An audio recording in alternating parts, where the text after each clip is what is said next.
Hello good morning.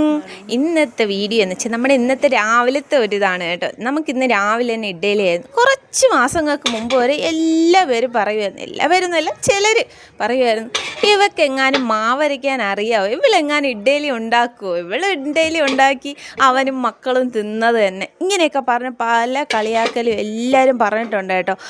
ഇതിന് ഇന്ന് ഞാൻ ഒറ്റയ്ക്ക് ഈ വീട് കംപ്ലീറ്റ് ആയിട്ട് നോക്കണമെന്ന് പറയുമ്പോൾ എനിക്കൊരു പ്രത്യേക അഭിമാനമാണ് കേട്ടോ. രാവിലത്തേക്ക് ഇഡ്ഡലിയും തക്കാളി കറിയായിരുന്നു കേട്ടോ. തക്കാളി കറി ഉടനെ തന്നെ കൈയോടെ ഞാൻ ആക്കിയിട്ടുണ്ട്.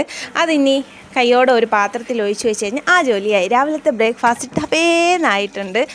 എല്ലാവരും പറയും രാവിലെ എണീറ്റ് അവൾ ബ്രേക്ക്ഫാസ്റ്റ് എങ്ങാനും ഉണ്ടാക്കാൻ പറ്റുമോ എന്നൊക്കെ പറഞ്ഞ്. അത് കഴിഞ്ഞപ്പോഴത്തേക്കും മോളെ റെഡിയാക്കി വിട്ടിട്ടുണ്ട്. നമ്മുടെ ഇഡ്ഡലി നല്ല പൂ പോലെ പൊങ്ങി വന്നിട്ടുണ്ട്. എൻ്റെ ഇഡ്ഡലി നല്ല അടിപൊളിയായിട്ടുള്ള ഇഡ്ഡലി എനിക്കും ഉണ്ടാക്കാൻ അറിയാമെന്ന് ഞാനിപ്പോൾ തെളിയിച്ചുകൊണ്ടിരിക്കുകയാണ് കേട്ടോ. അത് കഴിഞ്ഞ് നേരെ തന്നെ വിളക്ക് കൊളുത്തി കേട്ടോ. വിളക്ക് കൊളുത്തുന്നത് ചേട്ടനാണ് കേട്ടോ. ചേട്ടൻ രാവിലെ ഡ്യൂട്ടിക്ക് പോണതിന് മുന്നേ വിളക്കൊക്കെ കൊളുത്തിയിട്ടാണ് ചേട്ടൻ പോകുന്നത്. അത് കഴിഞ്ഞ് പിന്നെ ഗംഗയ്ക്ക് പോകാൻ വേണ്ടി സമയം ഉടനെ തന്നെ അവൾക്ക് ബ്രേക്ക്ഫാസ്റ്റ് കൊടുക്കുമ്പം തന്നെ ഞാനും ചേട്ടനും കൂടെ അതിൻ്റെ കൂട്ടത്തിരുന്ന് തന്നെ കഴിക്കും കേട്ടോ.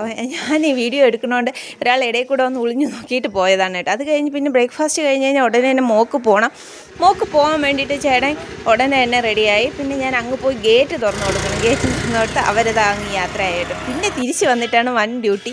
മോൻ ആഹാരം കൊടുക്കുന്നു. ഒരു ഇഡ്ഡലി എങ്ങനെയെങ്കിലും ഉള്ളിലോട്ടാക്കാൻ ഭയങ്കര പാടാണ്. പിന്നെ അതിൻ്റെ ഇടയിൽ തന്നെ പരിപ്പ് തോരനും വെച്ചു, ക്യാബേജ് വിഴുക്കും വരട്ടി കേട്ടോ, ചോറും അടിച്ചു വെച്ചു. എൻ്റെ അടുക്കളയിലെ ജോലി എല്ലാം ആയിട്ടുണ്ട്. അത് കഴിഞ്ഞപ്പോൾ ചേട്ടനും പോകാൻ സമയമായി. ചേട്ടനും ടാറ്റ ബൈ ബൈ പറഞ്ഞ് പോകണം. അപ്പം ഇന്ന് ഇത്രയേ ഉള്ളൂ. പിന്നെ നാളെ കാണാം. ടാറ്റ.